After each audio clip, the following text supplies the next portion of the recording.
In this video, we are going to show you how to complete your Interrail or Eurail pass. The only difference between these two types of passes is that Interrail passes are for those of you who are either from or live within Europe, and Eurail passes are for everyone else. So in this video, we will be referring to them as Interrail passes, but don't worry, this applies to everyone. There is no difference between the functionality of the passes, the price, or how you use them, so this video is relevant for whether you are on an Interrail or a Eurail pass. You can see the difference in appearance here. This is an Interrail pass, and this is a Eurail pass. But you fill these out in exactly the same way. So firstly, what is an Interrail pass? Well, an Interrail pass is a train ticket on an all-in-one pass that lets you explore 33 countries by train. You can hop on and off as many trains as you like simply by showing your Interrail pass, which is why it's the most flexible way to explore Europe. Interrail passes come in different lengths. They start from 4 travel days within a 30-day period, and they go all the way up to 15 days within a 60-day period, or even continuous passes, which can be used every single day in a couple of months. For most of our trips, you will be using something between a 4 and a 15-day flexi pass. Within each of these travel days, you can travel as much as you like. The clock starts from midnight and finishes at midnight the following day. The passes are split into 2 sections. You can see up here, we have the ticket portion, and this is stapled into what's called your pass cover. Now the ticket is where you have your details with your name, your date of birth, and your passport number, and you've got the dates of validity here as well. You can see from this example that we have 5 spaces up here on our ticket. So this means that we have an Interrail pass which is valid for 5 travel days within a 30-day period. Your pass may well be a different length from the one that we are discussing here, but don't worry, you complete the pass in exactly the same way, no matter what the length is. The second section of your Interrail pass is the My Trip section, and this is where you record each individual journey, even if they are taken on the same day. If your itinerary has you changing trains on one day, you will need to fill in both legs of the journey in the My Trip section of your Interrail pass, but you will only be using one travel day. So to clarify, you'll be writing down the dates of travel up on the ticket at the top here, and you'll be writing each individual journey that you take in your My Trip section down here. Interrail passes are not meant to be used within your country of residence, with the exception that you are allowed 1 outbound and 1 inbound journey from and to your country of residence on the same day that you are departing or arriving back into your country. So for example, if we were starting from our office in Leeds and we were going to Paris via London, we could use our Interrail pass to travel for free from Leeds down to London to catch the Eurostar from there, as long as that was on the same day as travel as us leaving the UK. What we could not do would be travel from Leeds to London, stay the night in London, and leave the UK the following day, because that is not already on one of our travel days and it's not the same day that we are leaving our country of residence. If you do want to use the inbound or outbound journey feature of the Interrail pass to travel for free, then all you need to do is in the My Trip section of your pass, we see here the outbound journey and the inbound journey, and you can put in the day and the month here, and then you would fill in the journey details as normal. Just remember, this will have to be on a day that you are already using your Interrail pass. Now, to correspond with your Euroventure travel pack, all of our customers receive a personalised pack that looks something like this, or you may have a PDF version of this as well. And as we flick through, we've listed all the dates that you are using either your Interrail and your Eurail pass, and then if we turn over the page, we then have the travel times, and this is colour coordinated to make it as easy as possible to understand which journeys you are using your Interrail pass for. So let's go through these colours together. Any journeys marked in green, you will be using your Interrail pass, but nothing else is required. There are no compulsory seat reservations on these trains. This will be referred to as open seating.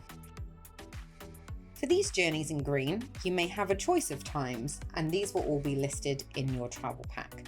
They will be listed according to your preference, so if you requested trains leaving between 8 and 10 a.m, that's generally when these times will be. You can travel on any of the times listed in your pack during that day, because seat reservations are not compulsory, so don't worry, you're not missing any tickets. All you need for these journeys is just to fill out your Interrail pass. Next, we have the journeys in yellow. Any journeys in yellow, you must complete your Interrail pass, but you also have to show your accompanying seat reservation. This is either because seat reservations on this train are compulsory, or it could be that you chose to add on all seat reservations to your booking.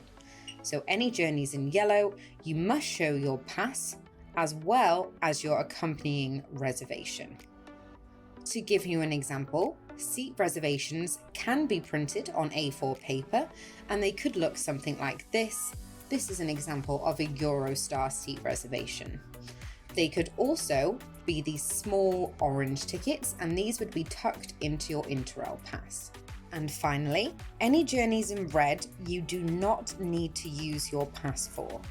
For these journeys, just show the point-to-point or full fare tickets provided. Again, these could either be on A4 paper, for example, most bus tickets are, or they could be the smaller orange tickets as well.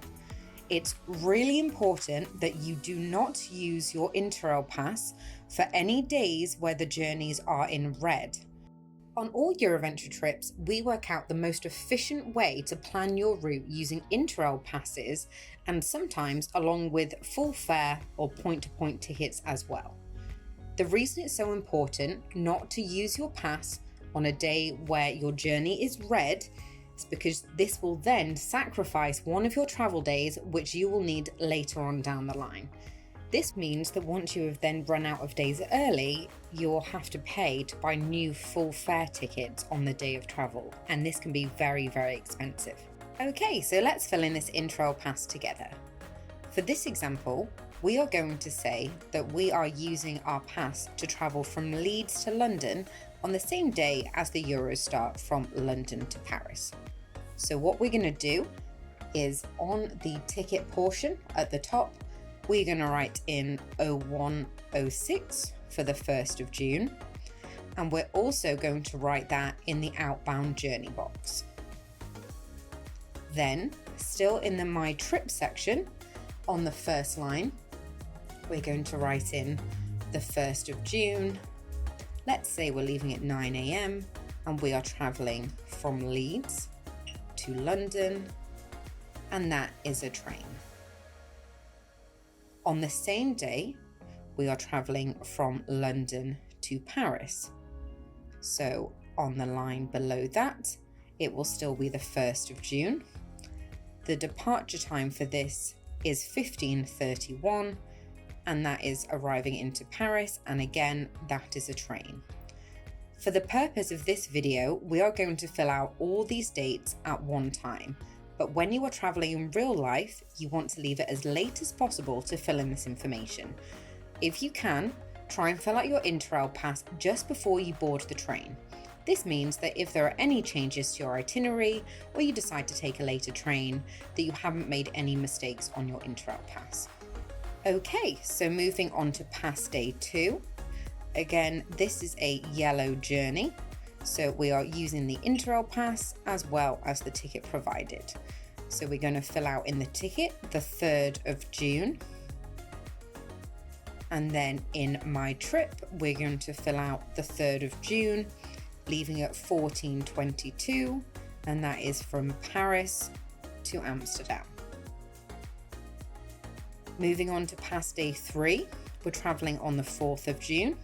This again is a yellow journey, so we need to use our Interrail pass as well as our seat reservation.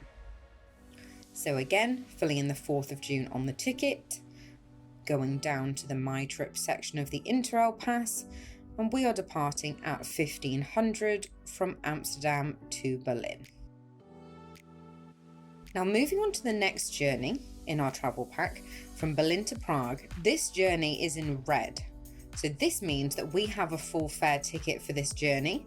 It can still be valid all day for different times, but we do not need to use our Interrail pass.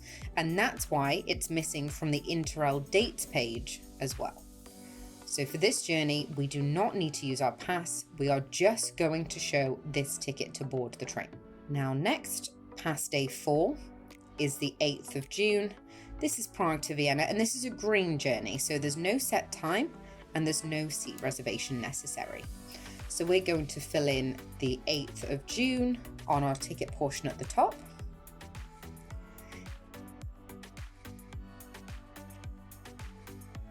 And then coming down to the My Trip section, let's say that on the day just before we board, we decide that we would like to travel on the 1624 departure from Prague into Vienna.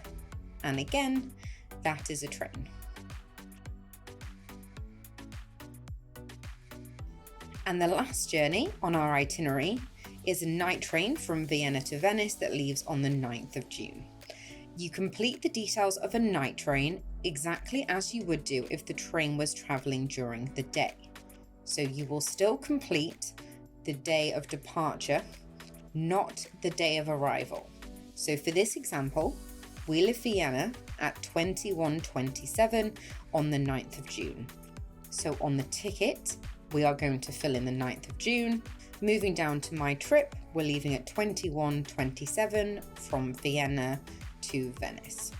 We always tell you in the Interrail date section which date you're using your pass for. So if by chance your night train left after midnight, then you would fill out the 10th of June. But for this example, we're leaving well before midnight, which is why it's still the date of departure that we complete and never the date of arrival.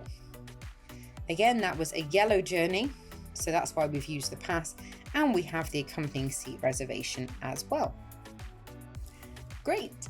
We've now successfully completed our Interrail pass.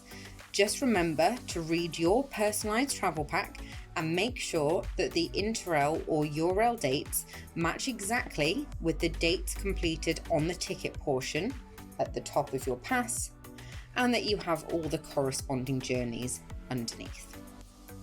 We hope this video has been helpful to learn how to fill out your Interrail pass correctly. In each travel pack, we do include a written guide on how to complete your pass as well. And on the back page of this is a scan of a practice Interrail pass. Just bear in mind that as it is a practice, this example happens to be a 5-day pass, but you can just add on extra days at the end of this if you would be on a longer pass yourself. If you're not quite sure that you've understood it correctly, please feel free to fill out that practice Interrail pass and send us a photo or a scan of it, and one of our team will check it for you and make sure that you've got it all correct. You can email any of these inquiries to travelteam@eurovent.com. Thank you for watching and have an amazing time on your Euroventure trip.